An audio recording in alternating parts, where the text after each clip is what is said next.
Assalamualaikum warahmatullahi wabarakatuh.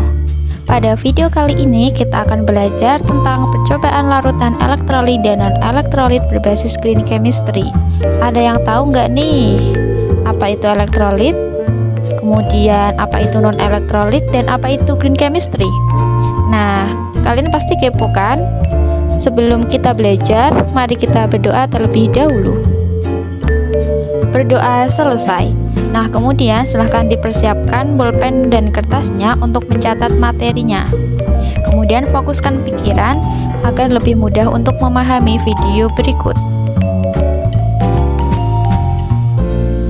Sebelum memasuki materi, kita akan membahas tentang kompetensi dasar. Kompetensi dasar yang digunakan dalam video ini mengikuti kompetensi dasar 4.8 yang berbunyi membedakan daya hantar listrik berbagai larutan melalui perancangan dan pelaksanaan percobaan. Nah, kemudian tujuan pembelajarannya meliputi yang pertama, mengetahui pengertian dari larutan elektrolit dan non-elektrolit. Yang kedua adalah mengetahui manfaat dari larutan elektrolit dan non-elektrolit dalam kehidupan sehari-hari. Tujuan yang ketiga adalah merancang alat uji elektrolit dalam praktikum. Yang keempat adalah melakukan percobaan larutan elektrolit dan non-elektrolit. Kemudian setelah melakukan praktikum, maka dapat menganalisis hasil percobaan larutan elektrolit dan non-elektrolit yang didapatkan. Nah, sebelum memasuki materi tentang larutan elektrolit dan non-elektrolit, perhatikan berita berikut. Pelajar SMP tewas tersengat listrik saat bersepeda di kawasan banjir. Kemudian ada berita yang kedua, yakni banjir Makassar merenggut 1 nyawa, seorang remaja tewas tersengat listrik. Ada yang tahu nggak sih kenapa saat banjir kok malah bikin petaka? Apakah hal tersebut berkaitan dengan hal-hal gaib? Kalau ada yang tahu jawabannya, silahkan ditulis di buku tulis dan komen di bawah ya. Dan perhatikan gambar berikut. Terlihat ada gambar banjir, kemudian ada gambar awan, dan gambar yang ketiga adalah gambar pohon. Kemudian ada yang tahu nggak mana yang termasuk elektrolit dan mana yang termasuk non-elektrolit? Silahkan tuliskan jawabanmu di buku dan komen di bawah ini ya. Kemudian perhatikan pada gambar berikut. Terdapat lampu yang menyala terang, redup, dan tidak menyala. Nah, kira-kira hal apa yang menjadikan demikian? Tulis jawabanmu di buku tulis. Sekarang silahkan disimak penjelasannya. Apakah jawaban yang kalian berikan itu benar atau tidak? Yang pertama adalah pengertian dari larutan. Ada yang tahu nggak? Nah, larutan adalah campuran 2 atau lebih zat yang membentuk satu macam fasa homogen. Kemudian larutan terdiri dari 2 komponen, yaitu zat pelarut dan zat terlarut. Kemudian larutan berdasarkan daya hantar listriknya terbagi menjadi 2, yaitu larutan elektrolit dan larutan non-elektrolit. Ada yang tahu pengertian dari larutan elektrolit dan larutan non-elektrolit?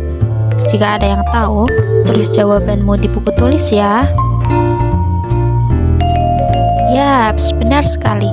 Larutan elektrolit adalah larutan yang dapat menghantarkan arus listrik. Kemudian larutan non-elektrolit adalah larutan yang tidak dapat menghantarkan arus listrik. Dari pengertian tersebut, yakni larutan elektrolit itu dapat menghantarkan arus listrik, kemudian larutan non-elektrolit tidak dapat menghantarkan arus listrik, maka ada pertanyaan nih, kenapa hal tersebut dapat terjadi ya? Kira-kira ada apa ya? Tulis jawabanmu di buku tulis masing-masing ya. Jawabannya adalah karena senyawa elektrolit dalam bentuk larutannya akan berubah menjadi ion-ion. Nah, kemudian ion tersebut dalam larutan elektrolit akan termobilisasi secara luas sehingga akan menghantarkan arus listrik. Nah, arus listrik tersebut ditandai dengan nyala-nyala. Konsep elektrolit tersebut pertama kali diterangkan oleh Svante August Arrhenius, yakni seorang ilmuwan dari Swedia. Berikut adalah foto dari Arrhenius. Nah, Senyawa elektrolit terbagi menjadi dua, yakni ada elektrolit kuat dan elektrolit lemah. Elektrolit kuat itu apabila dapat terionisasi secara sempurna. Pada gambar itu yang di sebelah kiri. Nah, ketika dilakukan uji praktikum, maka nanti akan menghasilkan nyala lampu yang terang. Kemudian yang kedua adalah elektrolit lemah. Nah, elektrolit lemah ini dapat terionisasi secara sebagian sehingga ketika dilakukan uji praktikum akan menghasilkan nyala lampu yang redup. Selain Arrhenius, Michael Faraday, seorang ilmuwan dari London, juga menemukan gagasan lain tentang larutan elektrolit. Hasil percobaannya menyatakan bahwa ketika larutan elektrolit diberi arus listrik, maka akan menyebabkan timbulnya gas dari proses elektrolisis. Nah, kemudian pada saat praktikum, hal tersebut ditandai dengan elektroda yang menghasilkan gas atau gelembung-gelembung. Tadi di depan kita sudah membahas bahwasanya larutan berdasarkan daya hantar listriknya terbagi menjadi dua, yakni ada elektrolit dan non-elektrolit. Nah, sekarang kita membahas tentang senyawa non-elektrolit, yakni senyawa yang dalam bentuk larutannya tidak dapat terurai menjadi ion, yang mengakibatkan dia tidak bermuatan listrik, sehingga ketika dilakukan uji praktikum, dia tidak dapat menyalakan lampu. Berikut adalah beberapa perbedaan antara elektrolit kuat, elektrolit lemah, dan non-elektrolit. Elektrolit kuat itu ketika dilakukan uji praktikum akan menghasilkan nyala lampu yang terang, kemudian elektrodanya menghasilkan banyak gelembung gas. Untuk elektrolit lemah, nyala lampu redup dan elektrodanya timbul sedikit gelembung gas, sedangkan untuk non-elektrolit, nyala lampunya tidak ada dan tidak ada gelembung gas. Larutan elektrolit dalam kehidupan sehari-hari memiliki beberapa manfaat, diantaranya membantu proses metabolisme dalam tubuh, kemudian ada larutan garam untuk menambah rasa makanan dan memenuhi kebutuhan mineral, kemudian ada air jeruk yang dapat menyegarkan tubuh dan menyembuhkan berbagai penyakit. Setelah membahas terkait materi elektrolit, sekarang waktunya kita praktikum. Pertama-tama kita harus mempersiapkan alat dan bahannya terlebih dahulu. Adapun alat yang dibutuhkan meliputi yang pertama ada 2 buah batu baterai, kemudian ada elektroda, gunting, 4 buah gelas, 1 buah bohlam, kabel, dan isolasi listrik. Adapun bahan yang digunakan meliputi air tomat, air sabun cucian baju, air bekas cucian beras, serta ada air garam. Air tomat didapatkan dengan cara menghaluskan tomat, dihaluskan sampai halus dengan cara ditumbuk, kemudian setelah halus dimasukkan ke dalam gelas. Kemudian ditambahkan dengan air suling. Lalu diaduk supaya merata atau tercampur. Air garam didapatkan dengan cara mencampurkan garam dengan air, kemudian diaduk sampai tercampur dan benar-benar merata. Langkah selanjutnya adalah merangkai alat. Yang pertama, satukan batu baterainya dengan cara menghubungkannya dengan isolasi. Nah, jangan lupa di sini kutub positif dengan kutub negatif.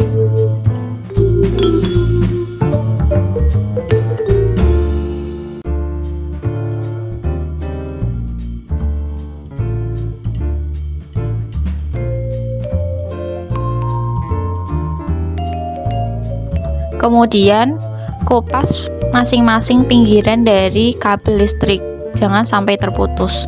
Kupas kulitnya saja dengan hati-hati.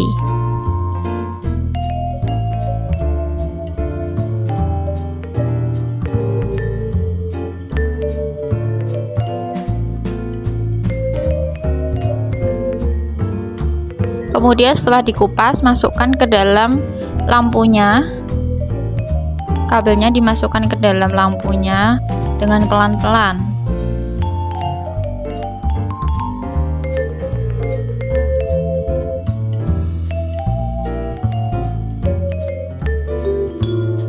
Lalu diputar-putar supaya menyatu. Untuk kabel yang satunya juga seperti itu, di sisi yang satunya. Kemudian diberi isolasi supaya kabelnya tidak terlihat dan lebih aman.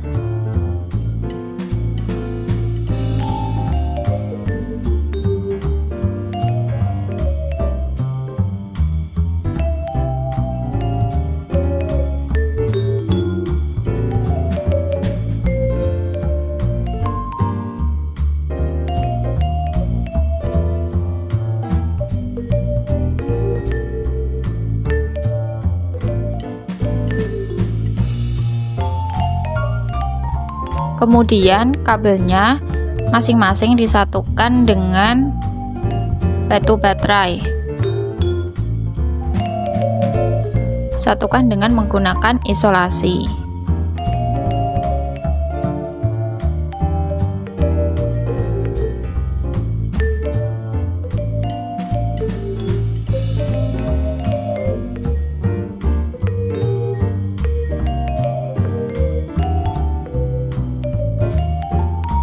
Setelah itu, ujungnya ditempelkan dengan elektroda dengan cara diputar-putar. Setelah sisi satunya selesai, sekarang menyatukan kabelnya dengan sisi batu baterai yang sebelahnya dengan menggunakan isolasi.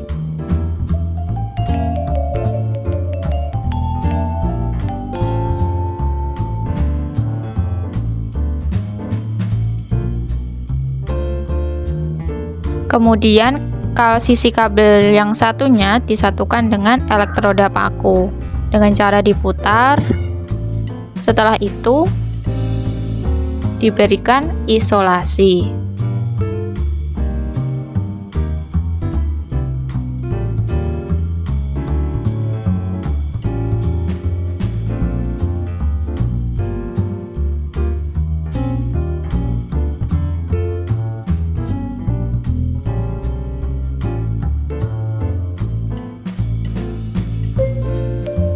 Selanjutnya adalah melakukan pengujian. Yang pertama, pengujian terhadap tomat.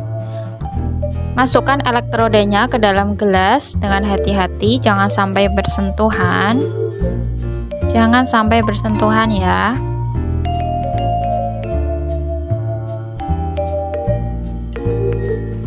Setelah itu, amati. Lakukan pengamatan pada lampu. Bohlamnya tidak menyala, tidak ada nyala lampu. Mati.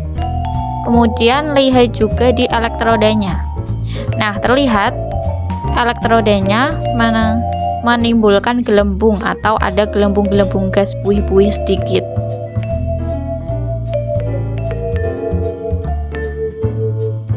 Pengujian yang kedua adalah air sabun.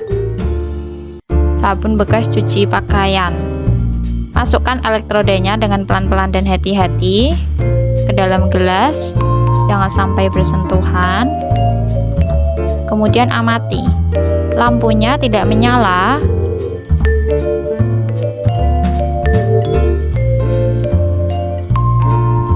Dan elektrodanya terdapat sedikit gelembung.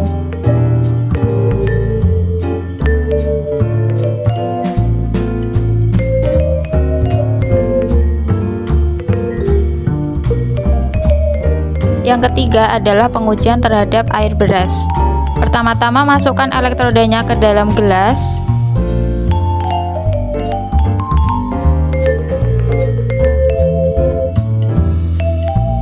Kemudian amati bahwa tidak terdapat nyala lampu dan juga tidak terdapat gelembung gas pada elektroda.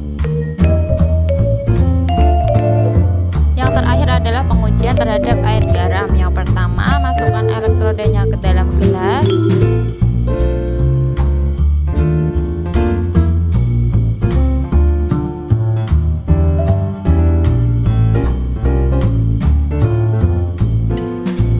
Lalu amati bahwa terdapat nyala lampu, kemudian pada elektrodanya terdapat gelembung-gelembung gas yang banyak berbuih-buih sampai terdengar suaranya. Nah, terlihat ada putih-putih gelembungnya. Pembahasan yang pertama adalah air tomat. Air tomat pada saat pengujian tidak terdapat nyala lampu dan ada sedikit gelembung. maka dia termasuk ke dalam golongan elektrolit lemah. Kenapa dapat terjadi seperti itu? Karena tomat mengandung asam folat, asam malat, serta asam sitrat. Oleh karena itu, jika tomat berada dalam bentuk larutannya atau dicampurkan dengan air, maka dia dapat terionisasi sehingga terdapat gelembung-gelembung dalam elektroda. Yang kedua adalah air sabun. Air sabun saat pengamatan tidak terdapat nyala lampu dan terdapat sedikit gelembung gas, maka dia termasuk ke dalam elektrolit lemah. Air sabun mengandung basa, yakni ion OH-, maka dalam bentuk larutannya akan terionisasi sehingga dapat menimbulkan gelembung-gelembung gas. Yang ketiga adalah air bekas cucian beras. Hasil pengamatan menunjukkan bahwa tidak ada nyala lampu dan tidak ada gelembung gas. Hal tersebut terjadi karena dalam air bekas cucian beras tidak terdapat ionisasi sehingga tidak menimbulkan nyala lampu ataupun gelembung gas. Pembahasan yang terakhir adalah larutan garam. Nah, pada larutan garam terdapat nyala lampu yang terang dan banyak gelembung gas, maka dia termasuk ke dalam elektrolit kuat. Hal itu dapat terjadi karena di dalam larutan garam terdapat ion-ion yang dapat menghantarkan arus listrik sehingga dapat menyalakan lampu dan dapat memberikan gelembung gas pada elektroda. Demikianlah penjelasan dari materi dan praktikum larutan elektrolit dan non-elektrolit. Kemudian, apa itu green chemistry? Green chemistry adalah cabang ilmu kimia yang menganjurkan desain produk dan proses kimia untuk mengurangi atau menghilangkan bahan-bahan kimia berbahaya. Green chemistry memiliki 12 prinsip. Adapun yang digunakan dalam video ini meliputi penggunaan bahan baku terbarukan, mendesain proses kimia yang aman, serta meminimalisir potensi kecelakaan.